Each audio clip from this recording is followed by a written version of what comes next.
and welcome to Quest and Show, a play podcast where each episode a new adventurer steps up to fix a broken kingdom. I'm the host and Game Master James, and who's joining us to embark on today's adventure?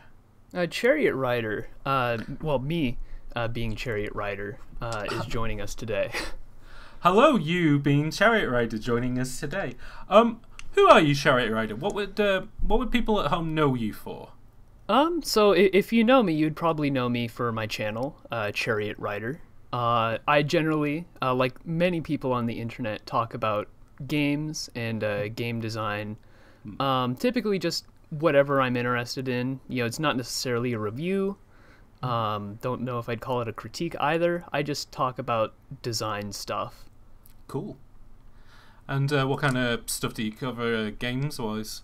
I typically, I cover the gambit. Sometimes I'll do like narrative analysis of, I have like an analysis of like the story of Night in the Woods, but I also cover stuff like Gary's Mod or other small indie games typically. Cool. And what's your previous experience with RPG stuff and even stuff like tabletop role-playing games? I have like a fair amount of experience DMing. Okay. I was always sort of the designated DM of the group because I would always be introducing the game. But I've never actually played a character in my many years. Yeah, that's okay, that's really interesting then, because a lot of people that we've done this with so far have had experience playing characters in other campaigns. In fact, two people that we had on were people who have played in campaigns that I've run, but I've never had somebody on here who is, for lack of a better term, a forever GM who is more used to that kind of stuff than playing a character. So that's kind of an interesting change on things. So how are you feeling about it? Do you think you're, not too anxious, hopefully, about playing a character here? Or? Oh, we'll see. I mean, like, I do have to do some character playing in... when I DM, but typically, absolutely. Like the role playing stuff is never like it's not quite my strongest suit. Like, I'll like, I can't really do voices. That's all right. I'll give it a go. There we go. Well, works out pretty well for us.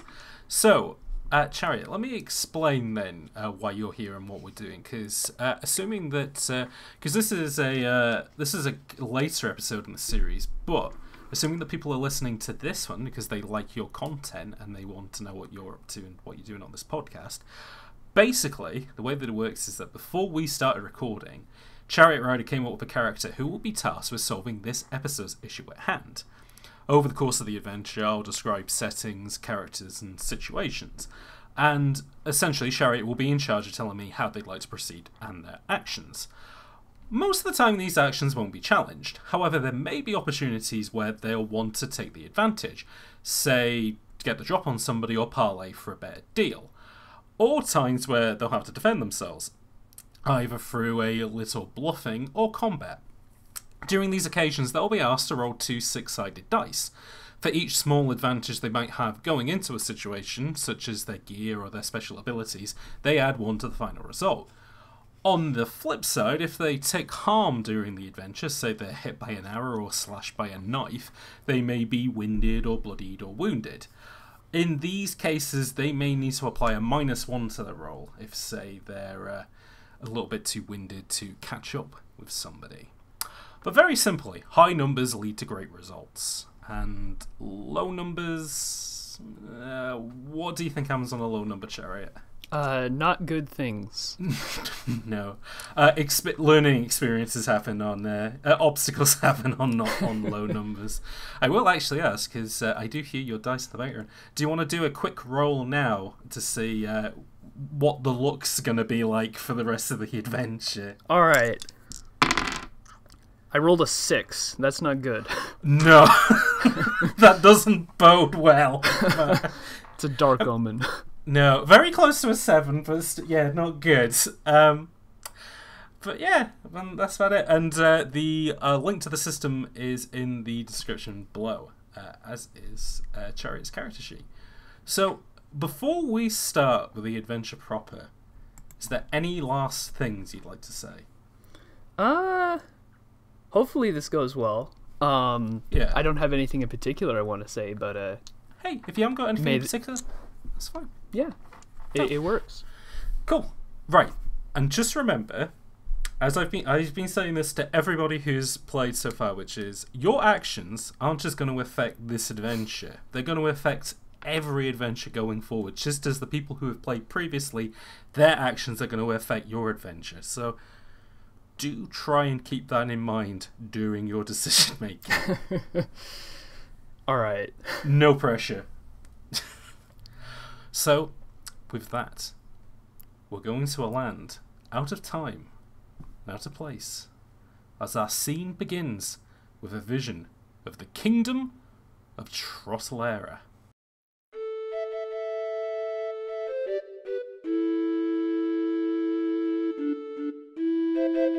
Now, Trottelera has had a very interesting past month, couple of weeks at this point, since the disappearance of King Brennan and Queen Manon. Essentially, everything has fallen on the shoulders of Prince Pratt to try and, one, find his missing parents, and also try and keep the kingdom from falling too much into chaos. And I would say, so far, he has managed to do a pretty good job at that. But at the end of the day, kings aren't going to be remembered for keeping plates spinning. That's not the exciting stuff. Kings are remembered for, like, winning wars or, like, fighting great beasts and stuff like that. And he's tried to do this a little bit, but nothing's really sticking. No, what Prince Pratt needs to do, he needs to make a great discovery of some kind. He needs to find something that will put his name down in the history books. Unfortunately, he's not very good at stuff like that. Fortunately, he is very good at finding the right people for the job, which is where you come in. And by you, I don't mean ChariotRider, I mean the character that you have created today. So let's go through it. Now, Chariot, tell us about Roland Ward. Alright, so I am playing Roland Ward. He is an archaic ruin explorer. Essentially, he is an archaeologist who digs up the bones of dead people and is obsessed with knowledge and finding the dark secrets of the world, no matter how disastrous that knowledge might be. That's good. Now, tell us a little bit about about his past. Like, how did he get into the profession, and what's his kind of hopes and dreams, essentially? So, he has a very humble beginning. Yes. He comes from a family of sheep herders. Wow. His grandfather would tell him, these great stories of, long dead kingdoms, and he was very infatuated with these stories. And he'd spend a lot of time alone, in the fields by the cliffs, just like watching sheep. And one day he stumbles across a small cave where he finds a small treasure. Nothing too substantial, but there are some very interesting scrolls there. Okay. And doing this, he realized, hey, I can make money and get notoriety by finding this stuff that I'm really passionate about, like this historical knowledge. Yeah. So after this point, he sort of dedicates himself to learning about the past so he can go and explore these ruins and dig up this ancient knowledge that his grandfather instilled a love in him for. Excellent. That sounds like a noble pursuit that he has. Even the bit where he says that he can make him money, but everything else still sounds quite noble. So that's good. So what would you say his expertise is? So he has an expertise in history, naturally.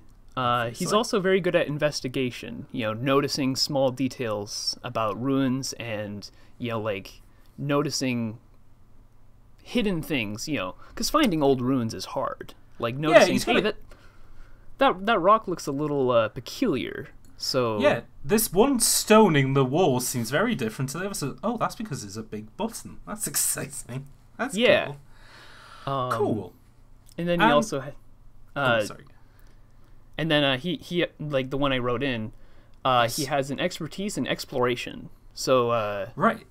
generally this is just like the act of, or the craft of exploring ancient places. So like knowing, hey, how do I get through the wilderness to find these ancient ruins?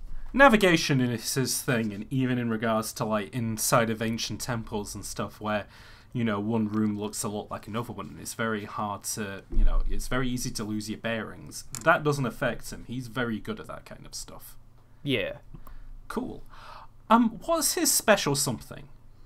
So he is very good at fighting with martial arts, specifically with a whip. Like he'd use the whip to defend his sheep from predators like wolves and stuff. Absolutely. So he got very good at fighting with it, and that came in very handy in the crypts. Very much so, yeah, because in a lot of these crypts, Trotolera, despite the fact that Trotolera City doesn't have a lot of magic to it, although that has started to change recently, in the wilds, lots of unexplained phenomenon. Sometimes these crypts have undead creatures in them, or all sorts of weird stuff, and the best way to put them down is usually with a level whip. So, no, I can absolutely see that. And then, when he goes out traveling, what does he usually bring with him? What's his loadout? Well, he typically has a dungeon kit, which has all the essentials for exploring ruins. Some Absolutely. rations for expeditions. A bedroll. Lights, torches, all that good stuff. Yeah. And the other thing he always carries with him is this mysterious artifact. Now, this is a bit of a strange artifact. It's a small stone about the size of a palm. Okay. But its form is hard to pin down because it will periodically change its appearance. One day you'll look into it and you can see a field of stars, but you don't recognize any of the constellations because this star field is not known to any star map in Trotolera or any other kingdom. But then the next day it'll be, a prismatic rainbow. Ooh. Sometimes the stone hums. Or at least Roland thinks it hums. He's never quite sure. He keeps a journal about this, constantly marking the differences in the stone and its behaviors. He's obsessed with it, and he wants to know what. How does it? Yeah. What it does. So it's kind of it's almost kind of like a good omen sort of thing. Like every day or every time he checks it, he kind of gets something new with it. So what I'll ask is, today of all days, what does he see in the artifact? So today he sees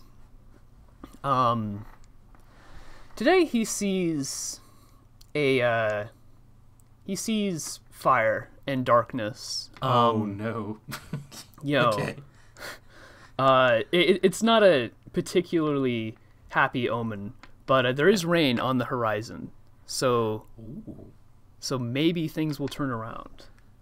Hopefully so. Hopefully that doesn't reflect too much the adventure that he is heading on today. But Roland, you have been invited to Trotolera Castle, then in Trotolera, capital city, to have an audience with Prince Pratt. And what I should ask is Roland, is he a citizen of Trotolera? Does he live near? Does he know of Trotolera? So Roland does not hail from Trotolera. He, as an explorer, travels to distant lands quite often. And sometimes it can be a bit hard to find benefactors for these expeditions he wants to go on. Yeah. But hearing the offer from Prince Pratt, he naturally was interested and made the journey to the kingdom. Cool. So he knows of Trotolera, but he doesn't know too much about, say, Prince Pratt or his royal family, or even mostly how it works, essentially. No, he might have read like a couple of recent newspapers, but he's not in on all the recent details. Okay, so you're not quite aware of what has recently happened in Trotolera. Well, that's fine. I don't think it'll affect you too much on this. But yeah, you head then into the castle proper, and you get a good look at this place. It is this old stone kind of...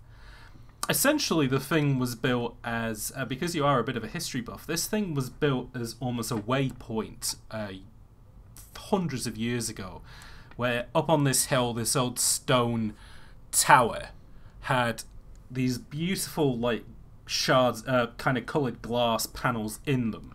And then the idea was that up in the sort of the middle chambers, they would light pools of oil. And it would turn this castle essentially into an enormous lantern that people could see from all different points of this continent that ChariotRider was on. And then, essentially, kind of years and years later, the Hemlock family established ChariotRider built around this stone lantern. And since then, they have ruled over this kingdom. But, yeah, and as you head in, you get a look at all the pictures that are on the wall of all the different Hemlocks that have come before, starting with King Uriel about 400 to 500 years ago. And then the men get slightly smaller and more refined going down. Until we get to Prince Pratt, who... He's speaking with one of his advisors the moment that you move in, and he seems quite excited about something. But then he sees you, and he gets even more excited. This is a pretty big guy. He's like his father and his father before him, he is a beastman. In particular, they are kind of a mix of wolf and deer. And he kind of trots over to you on his little hooves, this kind of tall and very wide and thick figure, as he goes... you're the guy that I'm looking for. Roland, right? Yeah. Roland Ward. Roland Explorer Ward extraordinaire. He goes to shake your hand. He's like really excited. He's like, "Okay, I've got all the maps. I've got all the paperwork. We're gonna run you through what we think we found. Okay?" Works for me. Cool. He takes you then to another room of the castle. This is a library room where this big thing is 3 floors of ancient tombs that go back to even before the establishment of ChariotRider. And on this wooden table, kind of almost set up like a little bit of a picnic by the prince, because I think he's quite keen to show off all this stuff, you get to have a quick look over what he has. And this is what he explains to you. So, apparently... there was this rumor going around, right, that just outside of the kingdom, hidden inside where the woodlands are, where, well, actually, you don't need to worry what's in the woodlands, but apparently there's an ancient temple in there. And in this temple is something that shows that the Hemlock family are the rulers of ChariotRider. This nice little stone thing that was made hundreds and hundreds of years ago for my great well, my really great-grandfather, okay? Uriel Hemlock. This guy, right? So, what I'm thinking is, because, you know, a lot of people in the kingdom, they think I'm pretty cool, alright? But, if we can find this, I think people are going to know that the Hemlocks really are the rulers, and if you can find that for me, they're going to think that, like, I'm a pretty great king, you know, compared to all the, you know, like my dad and his dad and whatever. They're going to think I'm a pretty cool king for finding this stuff. I mean, obviously, I'm not the exploration expert. That's you. So, what I'm thinking is, if you can find this, obviously we'll give you accreditation. But is there anything else you want, like money or jewels or whatever? Well, you see, I want to know about these ancient places. And sometimes finding people who will give me the funding I need to explore these places properly instead of the hasty smash and grab all the valuable style of archaeology, finding benefactors is difficult. Right. If you can guarantee that I can get payment for my future expeditions, I will go and hunt down this rock for you. He looks at his little advisor who's standing next to him. He leans his head in to whisper something to him, and he whispers back, and he leans and he goes, yeah, okay, I think we can do that. We can't give you any money for this one yet. We're going to have to give that to you afterwards. So this is going to be like a kind of a smash and grab thing, if that's okay. Oh, well, Well, you see, if I smash all the stuff, then I can't learn anything from it. I will be very careful with anything. This might be a bit laborious, but no history will be destroyed by this expedition. It's all very important. He leans to advise his advisor, whispers something, and leans back and he goes, "Yeah, okay, alright, that sounds pretty good. But you're not going to take too long, though, alright?" Well, you can never really predict how long these things might take. It might take a day, it might take a week, who knows? If history teaches you anything, it's that you can't predict the future. If anything, you can't rush history, you know? Yeah. Yeah. The prince just kind of seems a bit confused by that. The advisor whispers something to him and he goes, "Okay, well, whenever you can get back, that's fine, alright? We'll wait around for you." Excellent. Okay, he puts together that paperwork, including maps and some ancient rubbings, and he hands that to you, and he goes, "Try not to get that stuff too scuffed, though, alright? Because, you know, if we have, like, a little museum piece, we're probably going to want to put those stuff up as well, alright?" Oh, these fragile old maps? I'll do my best, but no promises. I mean, that's why you're the ancient ruins explorer expert, so, you know, if you gave it to me, I'd probably poke my finger through them, huh? Don't do that, please. Yeah, please, Prince, don't do that. Okay, so, Roland, you have been given a map to where they think this ancient temple is hidden, and like he said, it is in the woodlands just beyond Trottle Era. I'm going to say that this may be an area that you yourself haven't looked at before, but you're used to finding temples and tombs and all such of stuff hidden in thick grasslands. Before you shoot off, though, is there anything that you want to do to prepare? Any questions you want to ask? Or I might want to, go to the local library just to see if there's any rumors I can dig up about this old temple from, ancient books written about this old temple. Okay, the Royal Library that you are currently standing in might have a few, though Prince Pratt likely off the top of his head wouldn't know them. But there is also there is a community library within Trottle Era where they are more likely an expert on telling you where that stuff is. Okay. I'll go to the community library then. Cool.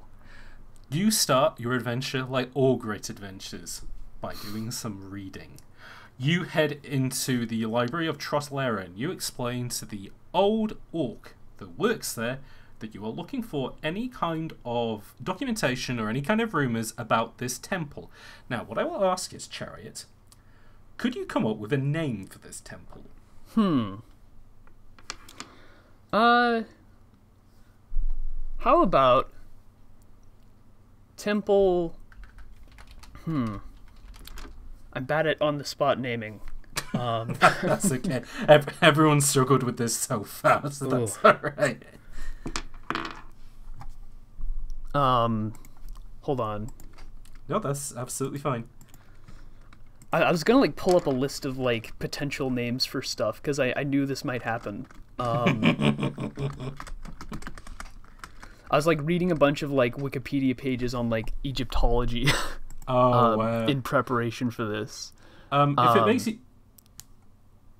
it makes you feel any better, usually when I want to randomly generate a name, I will look at something on my desk. So. Okay. How about Aldred? Temple Aldred. Aldred. Yeah. Temple of Aldred. Now, you mentioned this name to the librarian, and they kind of roll it, they kind of lick their tusks, and they go, "Yeah, I can see if I can point you in the right direction of this sort of stuff." And eventually they do. They send you to a much older part of this library where pre-Trottle Era texts are kept. And you go through it, and it's all done through alphabetical order, and you pull out A for Aldred, and you start to look into it. Now, first roll of the game. I would like you to roll 2d6 plus 1 for history, and another one because you're doing this with a little bit of preparation because the prince has already given you some paperwork. All right. I rolled a 7 plus 2. Is 9. 9. Okay, so you're going to make success. There may be a slight complication to this.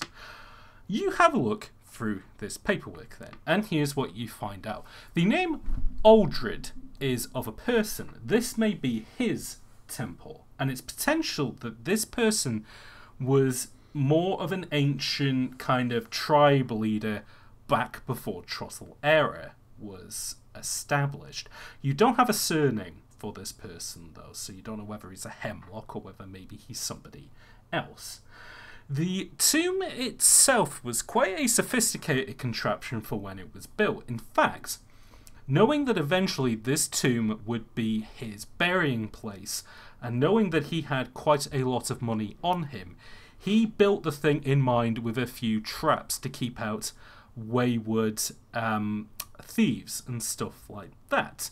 Some of the traps that you know that you can kind of figure out from their schematics are there are a couple of stone activated ballistas. There's even a few arrow traps in there. So you do your best to make a note of this stuff to kind of prepare should it come up.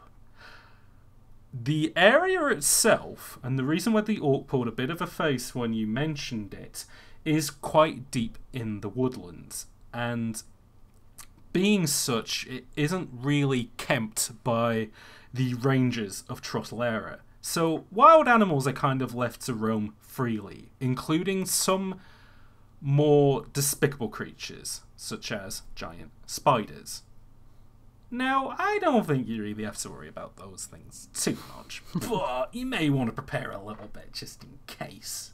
But that's as much as you get, unfortunately, from this. That is the complication, is that it's not quite the full picture of this place, but it's enough to work from for now. Okay. Yeah, so Roland feeling a bit more content. He does also want some help. Going into a ruin alone, not always the best idea. So I think he wants to recruit, I think I want to recruit a partner. That's always a good idea. Do you want to look for do you want to go to a particular guild? There's a soldiers guild in town. There's also there is the generic adventurers guild, who are mostly made up of people who, the soldiers guild, you know for a fact they are known marksmen and stuff like that, but they're a little bit heavy-handed. Meanwhile, the adventurers guild, you kind of have to be lucky with whoever you can get there. Some of them are experienced travelers, while some of them are kids who are hoping to kind of get their first adventure under their belt, essentially. Okay. So I think I'm going to go to the Adventurers Guild, and in particular, I'm going to be looking for someone who looks like they might know the area. Maybe like a dwarf, even. Since they're like very familiar with underground structures. Oh yeah. A dwarf might be useful. Roll 2d6 then, and we will generate somebody from this. I rolled a 12. Oh, wowee. You go in there and you ask them, I'm looking for somebody I'm looking for an explorer, and I'm looking for somebody who knows temples. The leader of the Adventurers Guild points to the other side of the room. The Adventurers Guild in this town has a very well-stocked bar, so a lot of people go there drinking even if they're not working. But you see at the back of the room, stout as the drink he's drinking, is a little dwarf. He's got a very big orange mustache that he has started to braid at the bottom into his beard. Bald as a cue ball on top, but built like a tank. And he has nicks across his face and age that shows that he has seen a fair few fights. What is the name of this dwarf, though, is the question. Chariot, would you like to give me... Alright. Let's go with...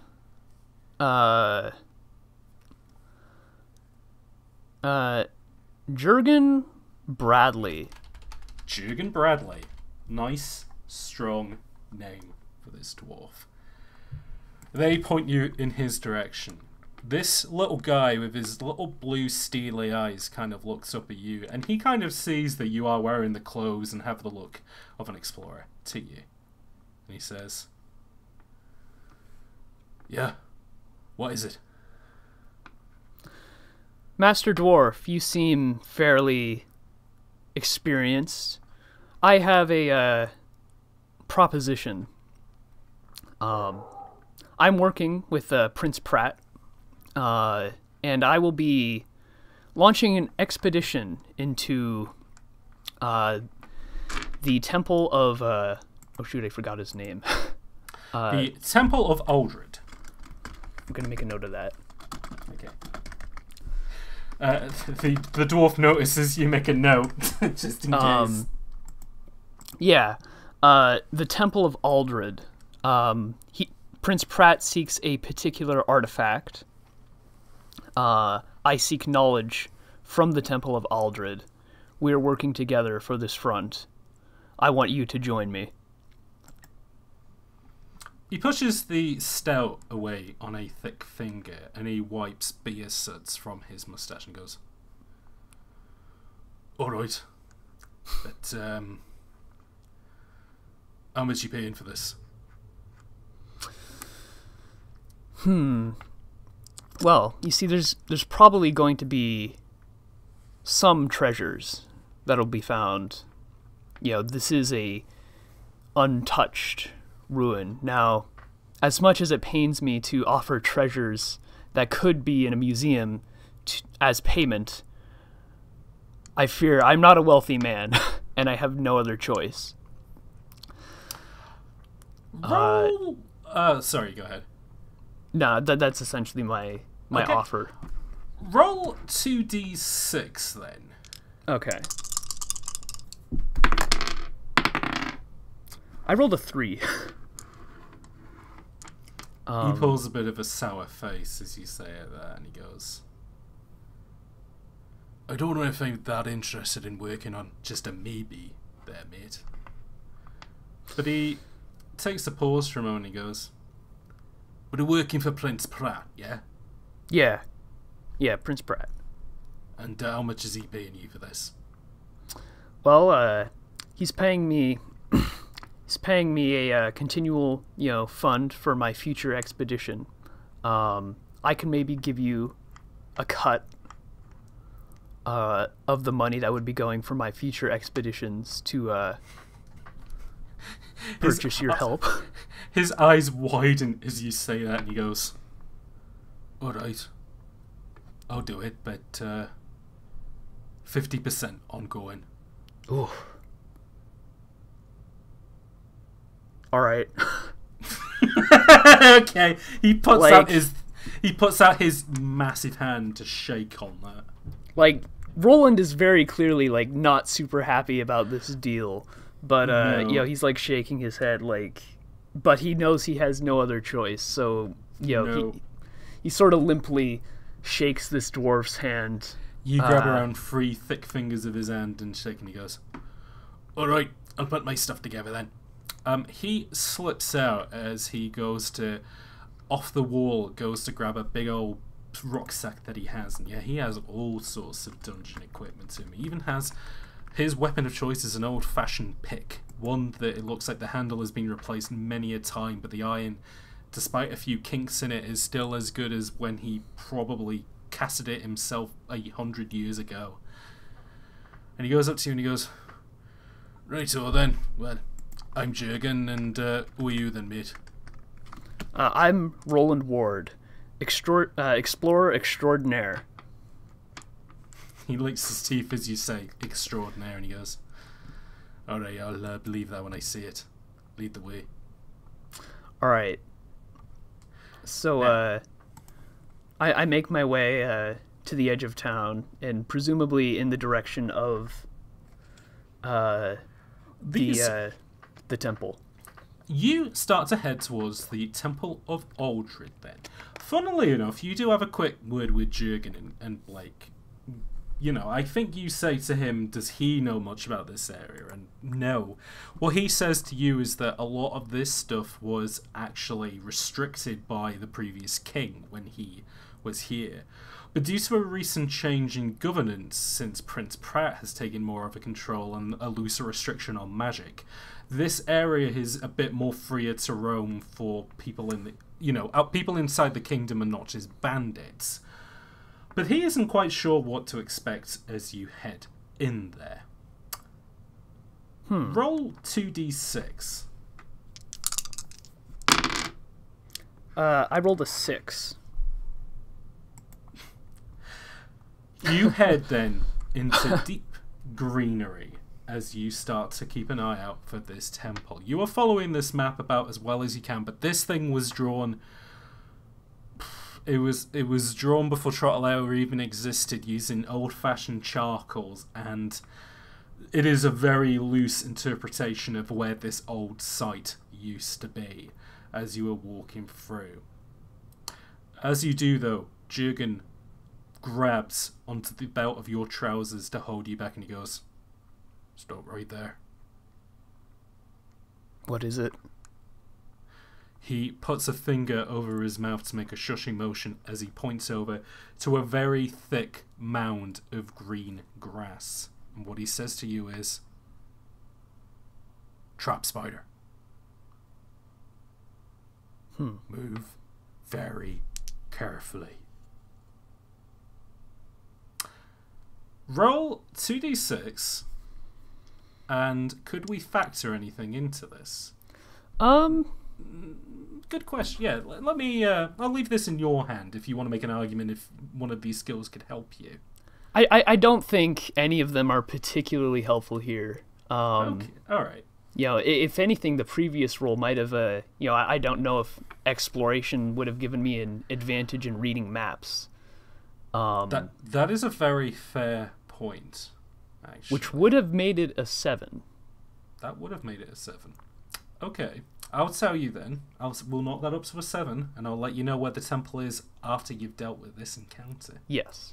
So roll straight 2d6 for now. I rolled a 7. Very good.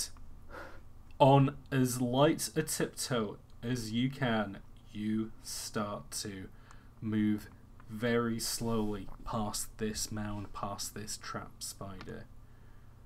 Doing so, however, you are keeping your eyes locked on this green mound, making sure that you don't hear like a chitter or see any eyes underneath the thing. And doing so, you put your foot into green slime. Jurgen looks down at your leg. He makes hand motions to be like, no sudden movements. Roland for 2d6. I rolled a 9. Okay. Jurgen crouches down and he is able to remove that slime off your leg using a shield off his bag. This shield is covered in green goop at this point, and he throws the thing into the forest clearing behind him, not activating the trap spider though, fortunately, from doing this.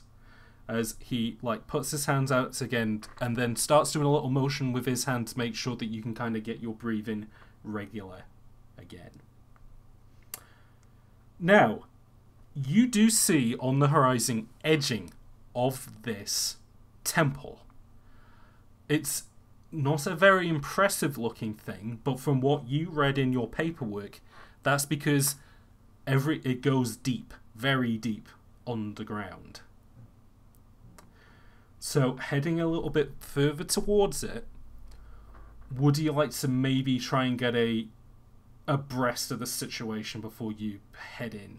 Yeah, I'd like to, roll a perception check, essentially. Awesome. Roll 2d6 plus investigation, then. All right.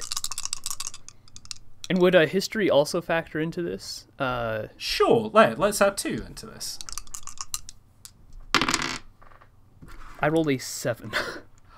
Oh, is that with the +2? No, that's I rolled a 7 naturally plus 2, oh, so and 9. 9. Okay. Here's what you find out about the temple in front of you then, which is the mouth of it is designed to look like almost like a great beast. It's got kind of big old tusks to the side of it, which are the pillars that hold up its roof.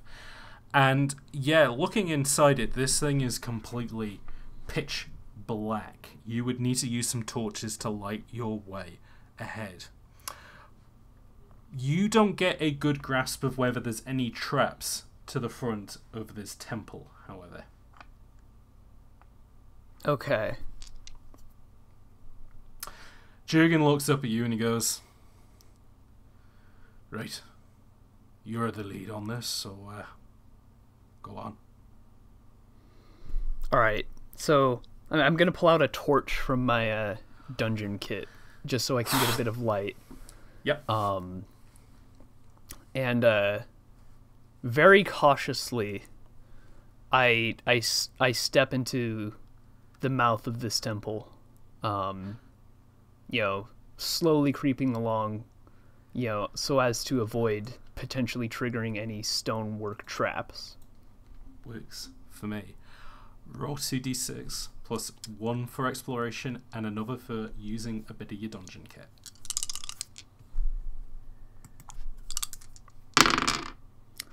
I rolled a 8 plus 2. That's a 10. Very good stuff. You start to slowly edge your way in then, as cautious as a mouse in a cat's house. Meanwhile, Jurgen pulls a pre-rolled cigar out of his pocket, lights it up, and that is going to be his illumination as he follows behind you. Alright.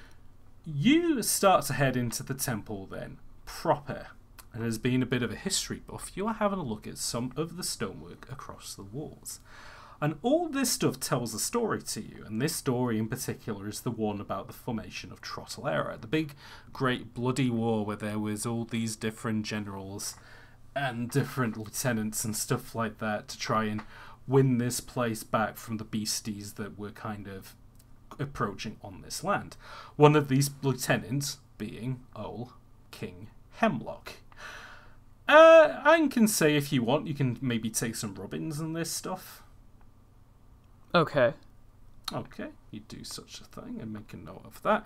Jurgen's just kind of like looking at this stuff. I think he's seen so many temples in his time that he's just kind of more appreciating the masonry of this place as he runs his finger along some stone to kind of get a figure of who may have built this thing hundreds of years ago. You venture deeper in and you meet a four-way intersection. So the question is, which way would you like to proceed? Is there anything different about any of the intersections? Roll 2d6 plus 1 for exploration plus 1 for history. I rolled an 8 plus 2, so 10. That is a 10. Again, one of these intersections has wind running down it, so it is likely that would lead you out to the other side of the forest passing. One of the intersections looks like it has broken rubble down the end of it, while the other has a few loose gold coins on the floor.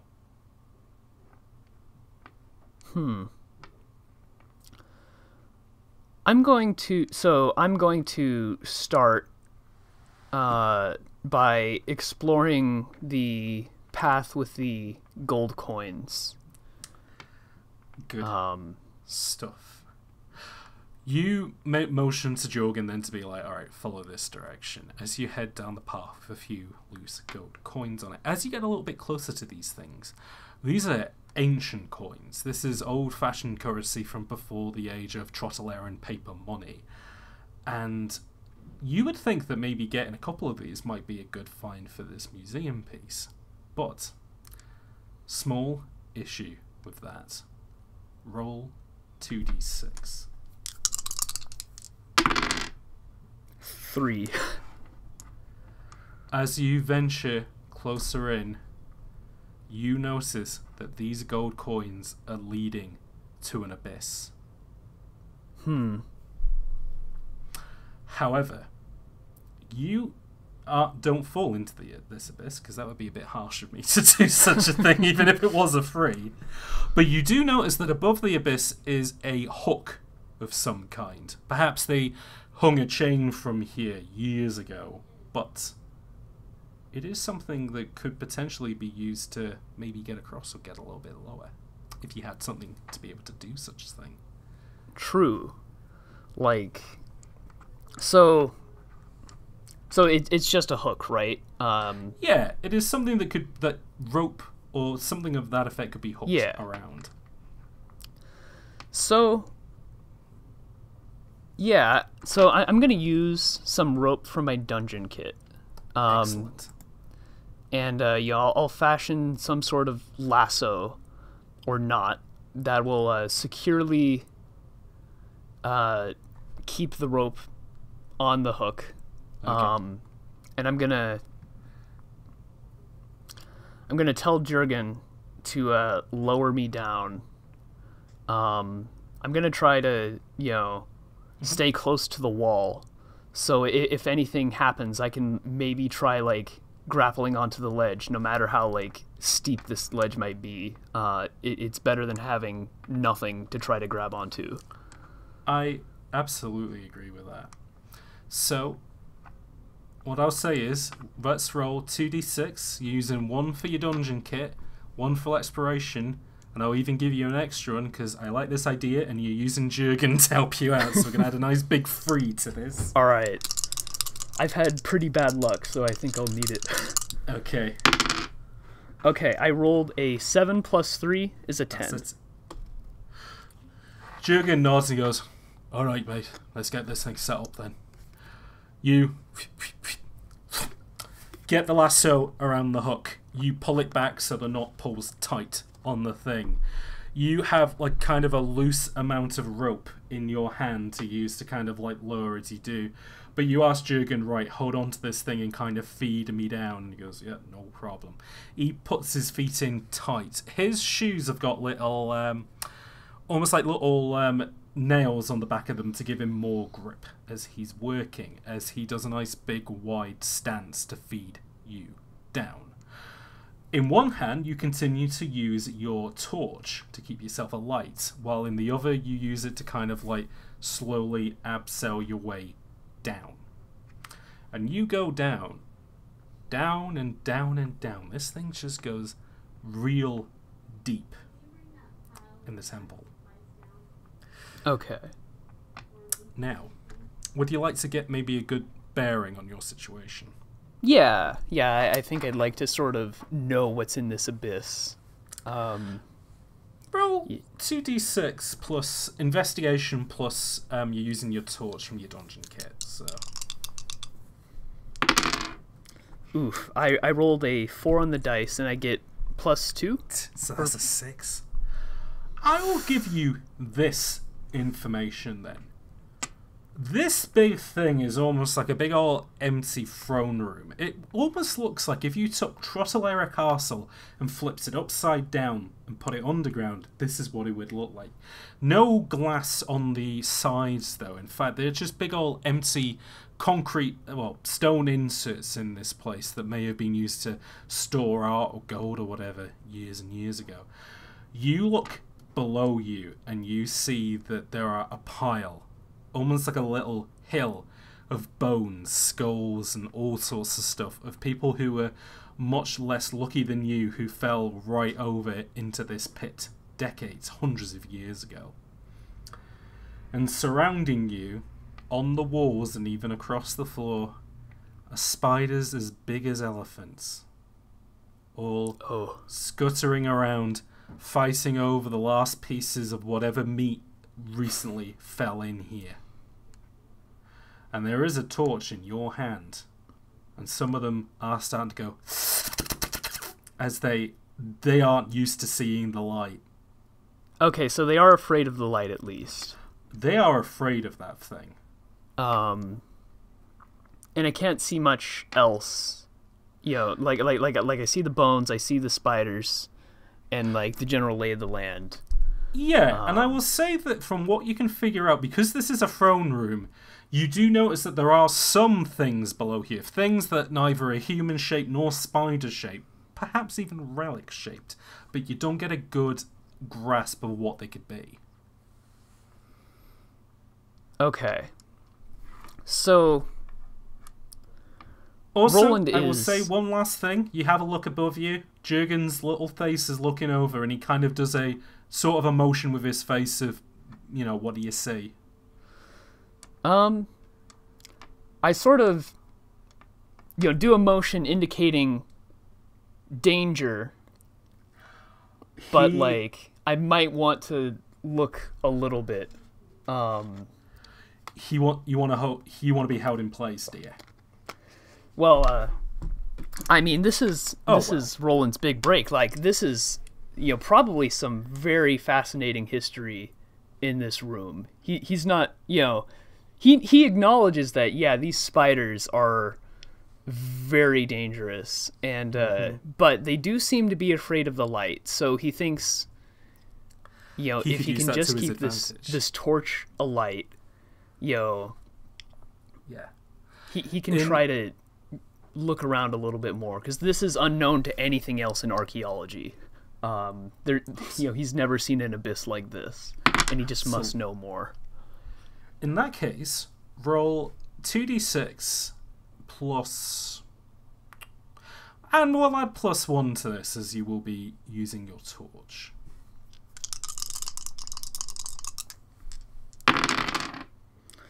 I rolled a 7 +1 for 8. Okay. Do you say to Jorgen whether you want to hang in place or you want to be let down completely to the floor? So, like, how far above me would the rope be? This rope would be about 4 stories in total. Okay. No, sorry. Well, if the rope was left to the ground, you would be able to grab it, but to be pulled back up again, it's about 4 stories. Okay. That's a. I think I want to get a closer look at like the actual floor. So I think I would. Okay. You know, want to be left down. Would untie myself. He does then slowly let you down until your light is less than an LED in this pitch abyss. Your feet stands then on this very awkward mountain of bones, and some of the disruption of these skulls rolling to the bottom causes the spiders to go again. They're not immediately moving towards you, they're just kind of like awkwardly moving around, kind of like almost kind of like a cat around a mouse, like not quite sure what's going to happen, because you do have that very bright torch on you. And you do manage to slowly make your way down this skull hill to the point that you now get to see a better look of this temple down here, this tomb, in fact. On a pedestal in a old-fashioned sarcophagus. Sarcophagus. Sarcophagus. Thank you. Thank you for telling me how to say sarcophagus. Is what looks like an old king holding a sword in his hand, on top of it a relief of that, and behind him is a wall of very many treasures.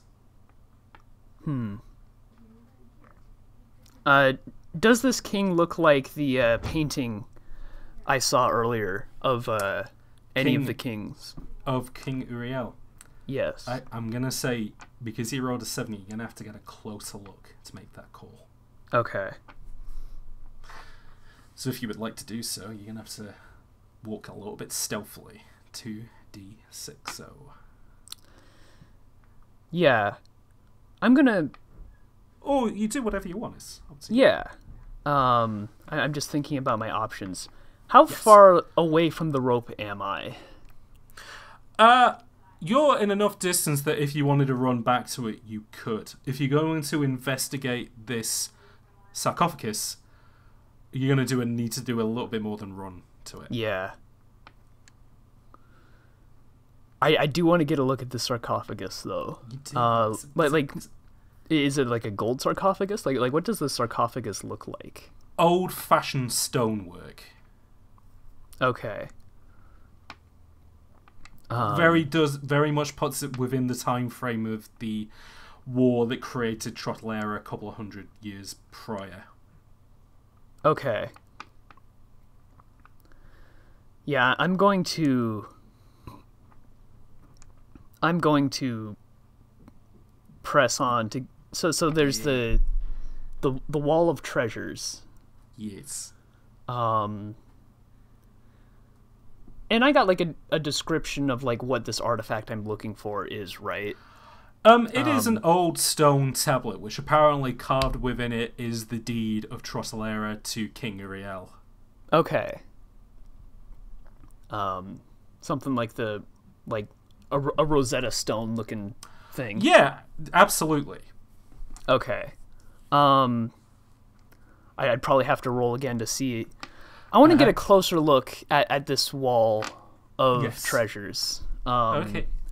And I also do want to, like, in one hand, this might be a bit dangerous to do, but I do want to take some notes. I think that's absolutely fine. That is no problem whatsoever. So what I will say is, roll 2d6.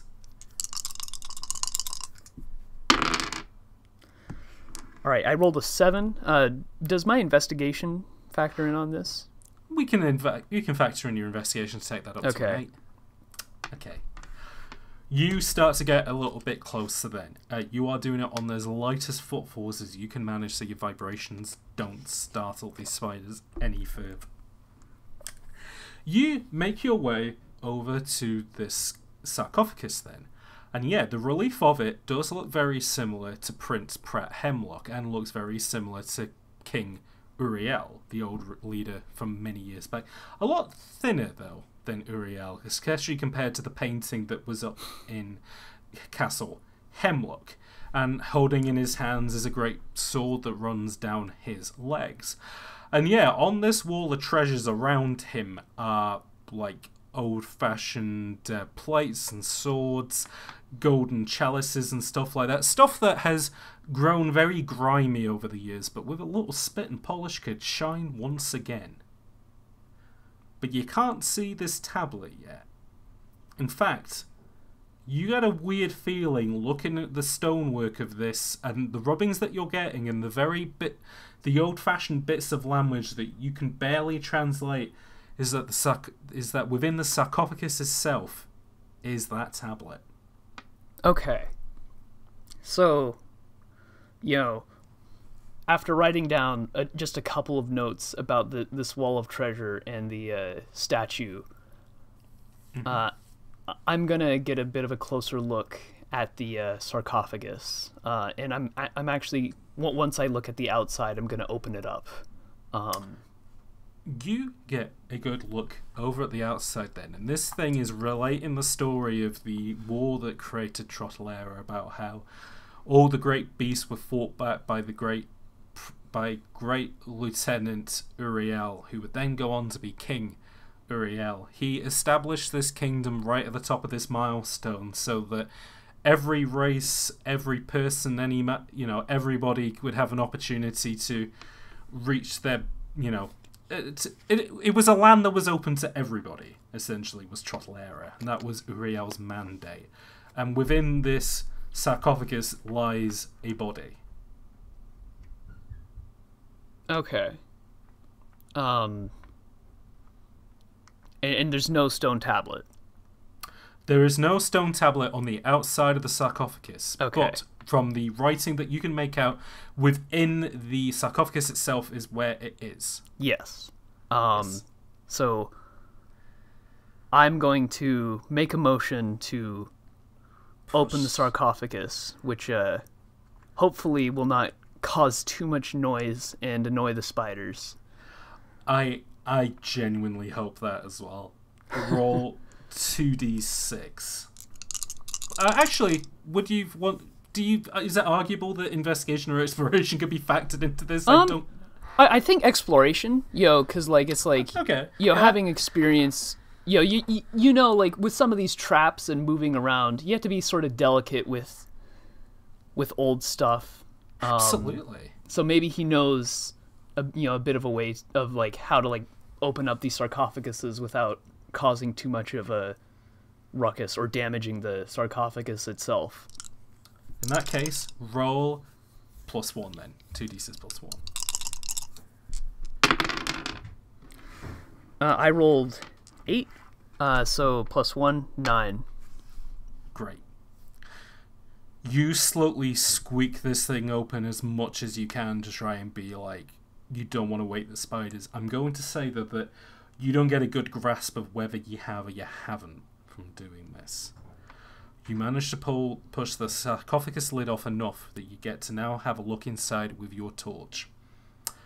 First things first, the skeleton that is within the sarcophagus, from what you can figure out, isn't King Brennan.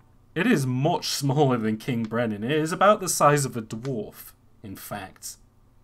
It is wearing some regal clothing. You can see that there are old ruined rings like that has fallen off skeletonized hands, and there are robes in there that have kind of almost fused with whatever skin was on his body before it was turned to gunk, essentially. And in its arms is this stone tablet that you were asked to look for. Okay. You want to have a look at it? Yeah. Do I recognize like any like the emblems or like the style of fabric that like the robes would have like? Would I know what sort of lineage that came from? I can say if you want to do 2c6 plus history, yeah, I can try and give you some information. I rolled a 3. No, you know lots of bits of ancient history, but you don't know that much. Okay. So now I want to take a bit of a closer look at the tablet. The tablet itself. You pull that tablet out of that skeleton's arms then as you bring it up to yourself into the light. And throughout this time you have been making rubbings and you have been trying to tabula rasa some of this old language into newer language, haven't you? Yeah. Like, I have my notebook out for all of this. Like, okay. It's no good coming down here just to, have to write down these hazy memories, like, the day later. I'm also, like, doing drawings as well, like, some of, like, the hieroglyphics and stuff. I might not be able to translate it, but I can, like, transcribe it. I will give you this much, then, from the transcription that you make out, which is... On the stone it says, "F you, Hemlock.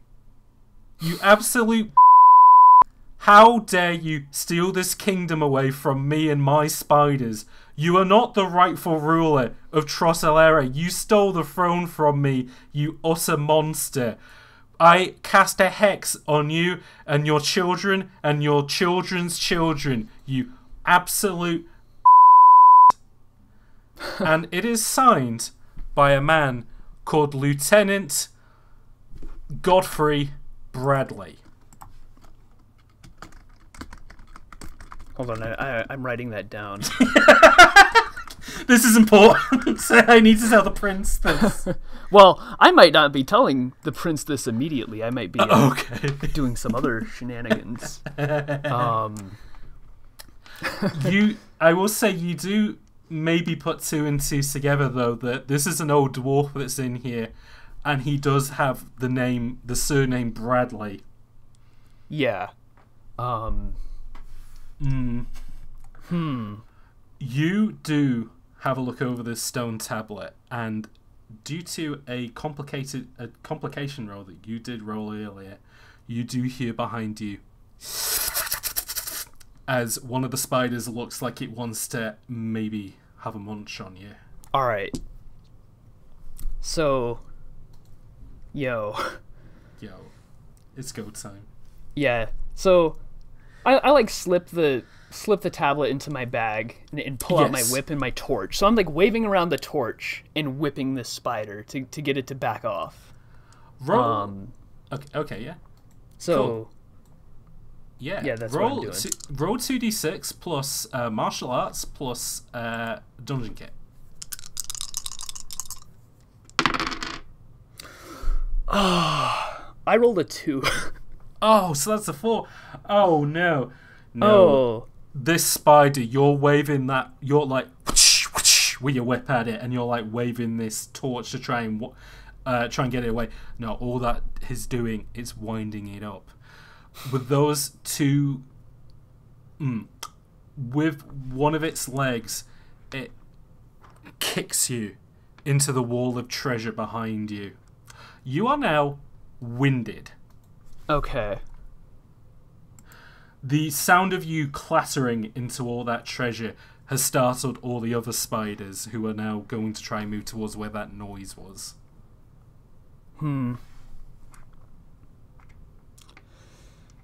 So, Roland at this point is I think he's found what he's looking for. He has some goods.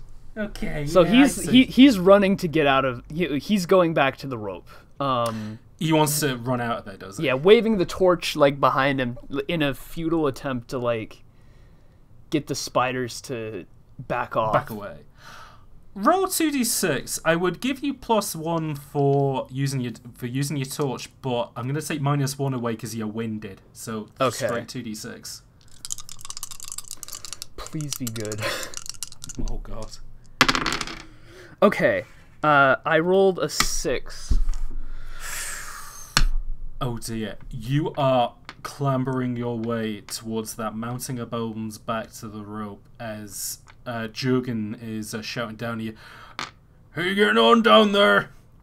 As he does that, though, one of the spiders grabs your backpack with one of its arms and it is trying to pull you back. Oh. Okay.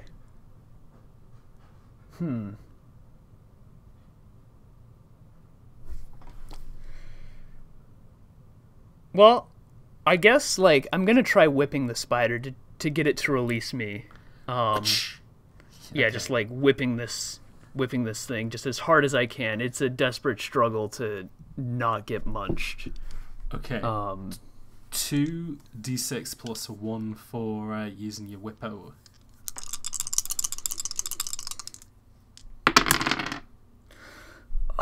Gosh darn it! I rolled a 3 +1. Oh no. You're trying to whip this thing and it just does not like that. In fact, you crane your arm out to whip again and it just bites right into your hand doing that. And now you are maimed. And I will say, because it has done that, you have dropped your whip. Yeah. Oh man. It is still pulling on your bag like it is pulling you back into the spider pit. So it has my bag and my... It hasn't got it. You've dropped your whip. It hasn't. Yeah. Fortunately, it hasn't picked up your whip. Right. So it bit my arm, but it still has my bag. Yes. Okay. Unfortunately for you, you're not poisoned because I haven't put poison in this game. That would suck. Oh. But yeah, it has still got its leg around your bag. I'm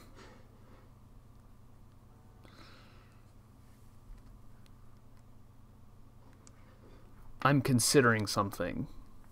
What? So, my artifact, my dear artifact that Roland has he's been studying this for years. He wonders if maybe the bright and shiny artifact would be enough to distract the spiders. I think it's time. Maybe like mystify them. I think it's time that we find out if that is what it's going to do. Yeah. So roll 2d6. We'll add +1 for the unknown artifact, and because I like this idea, we'll add another one as well.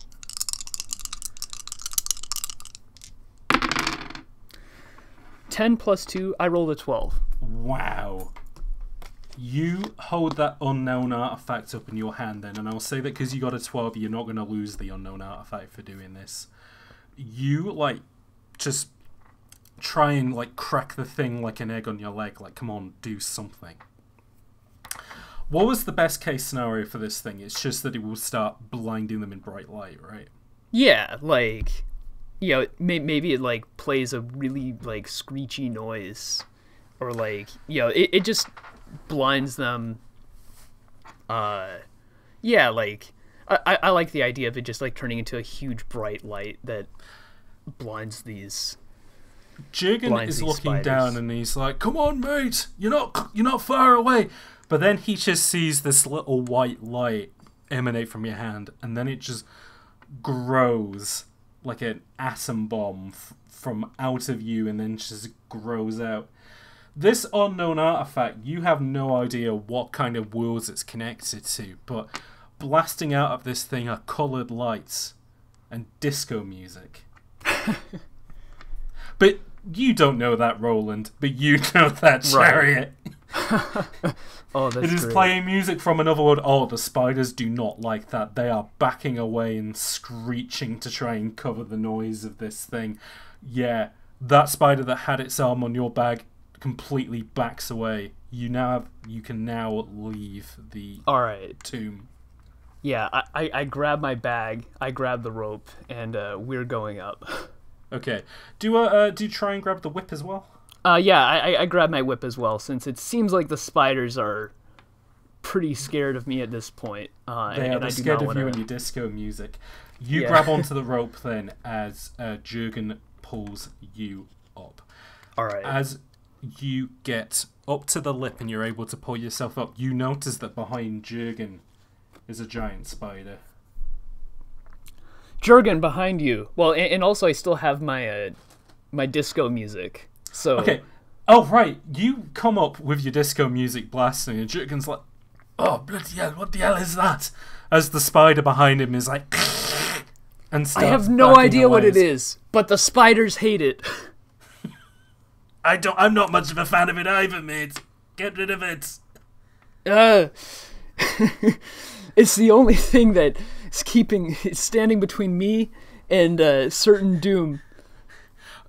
Okay, he does pull you up, but he's like trying to cover his ears and his eyes as you do this. And okay.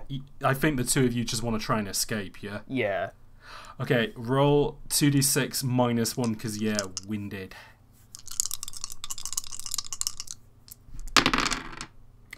I rolled an 11.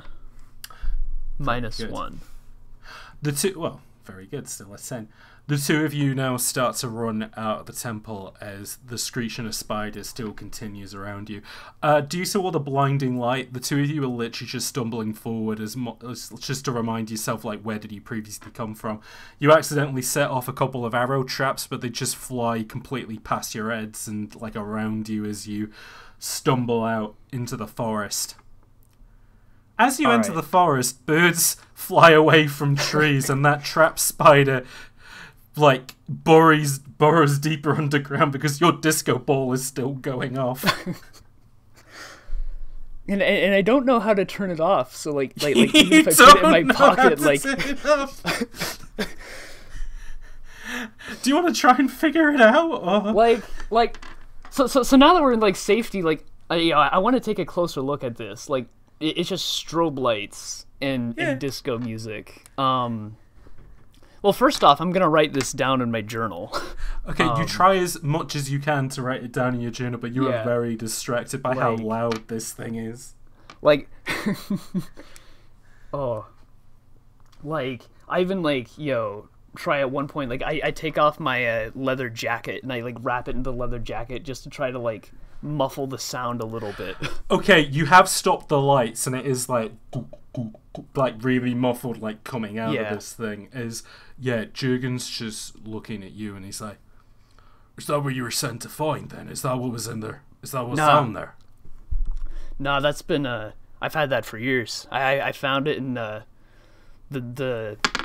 crypt of hold on. I didn't even ask you to name this crypt. You're doing this all on your own. The Crypt of Banes. Crypts of Banes. Old family crypt from this old royal family, sent there to get some precious plates. Yeah. as trivial as that might be, but famously, the Baines family was known to have made their fortune from writing a lot of popular bardic music, which kind of extrapolated around the different kingdoms. And maybe now you get a better idea of maybe where they were getting their ideas from. Okay. But yeah. Right. And I just found this stone. No idea what it did. It's never done this before. Right. But did you find what you needed to down there? Yes. So at this point I pull out the stone. Yeah. I haven't fully transcribed this. I was a bit preoccupied with not getting munched, but right. I noticed a couple of names. Right. Bradley being one of the names. There was a dwarf in a sarcophagus. Not a human, presumably. Well, wait. The great grandfather. King Uriel was a beastman. Okay. Like Prince Pratt. This was not a beastman sarcophagus like I expected. It was a dwarf that I found. And this stone speaks of a stolen kingdom. Perhaps the ruling family is not as legitimate as they might want to seem. Bradley's just kind of he's just a very stony face looking at you. He's still got that cigar in his mouth, but he takes a drag on that thing that just causes it to just turn to ash, and he's just like, wait, are you telling me that my ancestor, he's the true king of Trottelera? Well, I haven't fully transcribed this stone, but there is a very high likelihood that could be the case.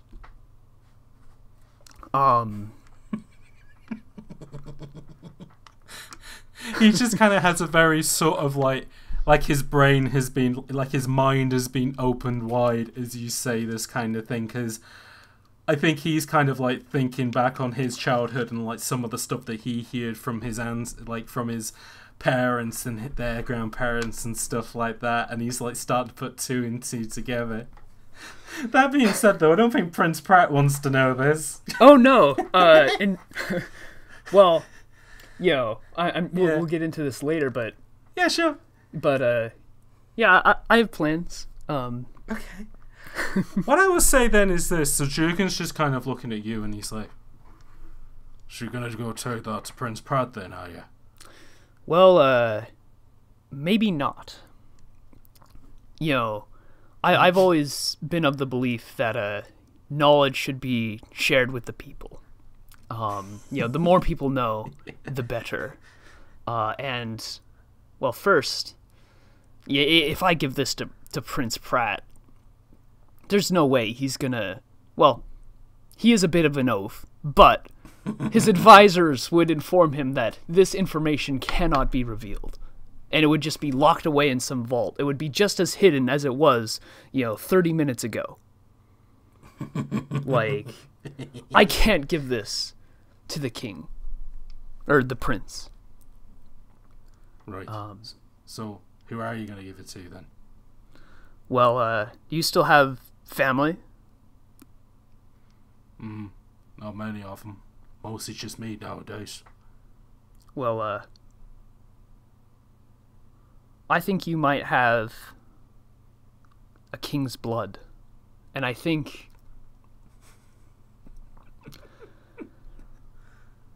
we should maybe do something to reinstate the true king.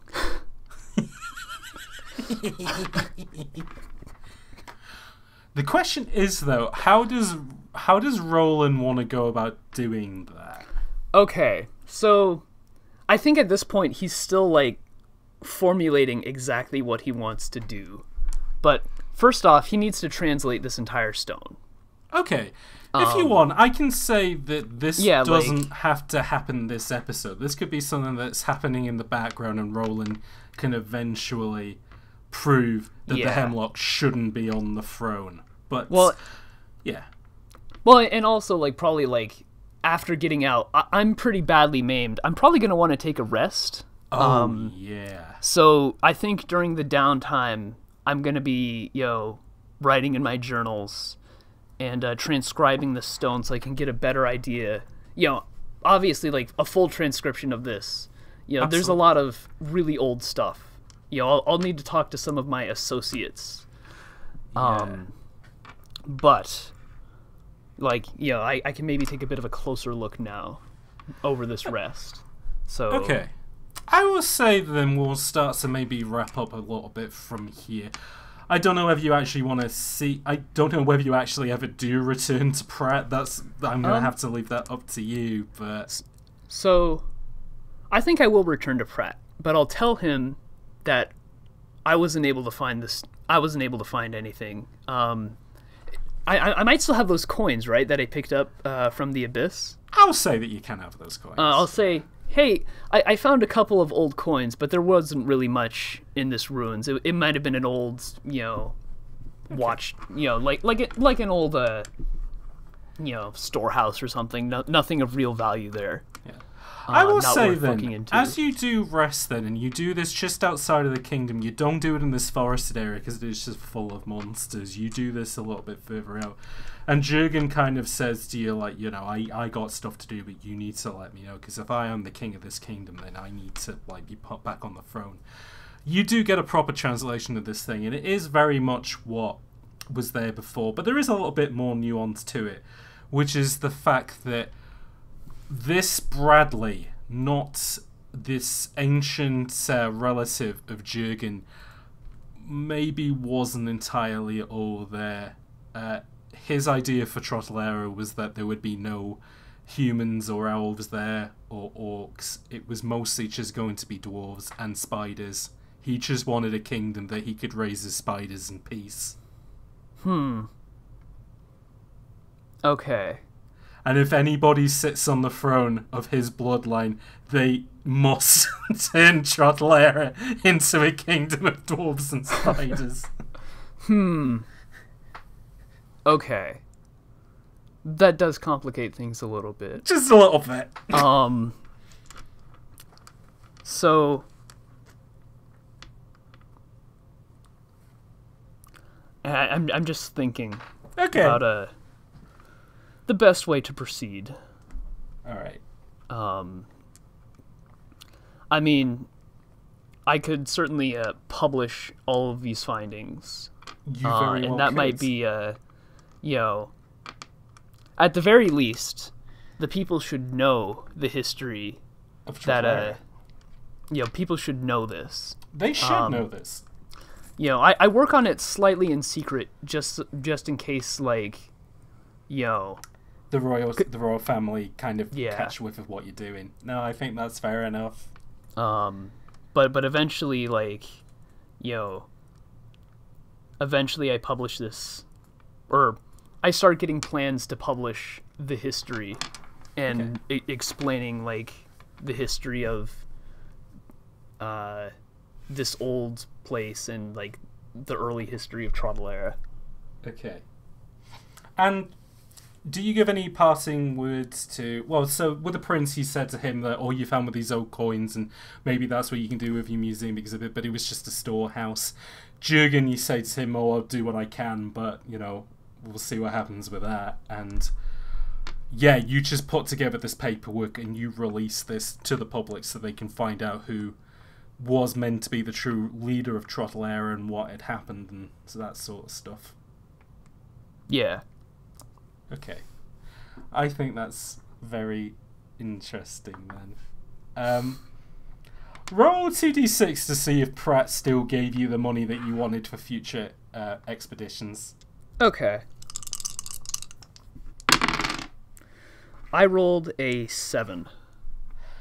He did give you the money that you wanted then. However, he may be suspicious that you did find a little bit more down there than just a storehouse.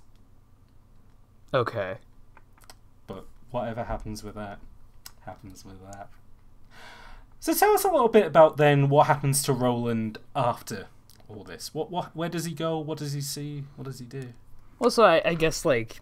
Oh, sure. Like, I guess we sort of touched on this a bit earlier. Yes. You know, so he talks to Prince Pratt, and you know, nothing's there. You don't need to worry about it. But in secret, he starts, you know, hunting down people who might know more about the early history of Trottelera. You know, looking more into the Bradley bloodline, and sort of compiling all of these works together into an anonymous history of, you know, the early kingdom of Trottelera and the Bradley family. Okay.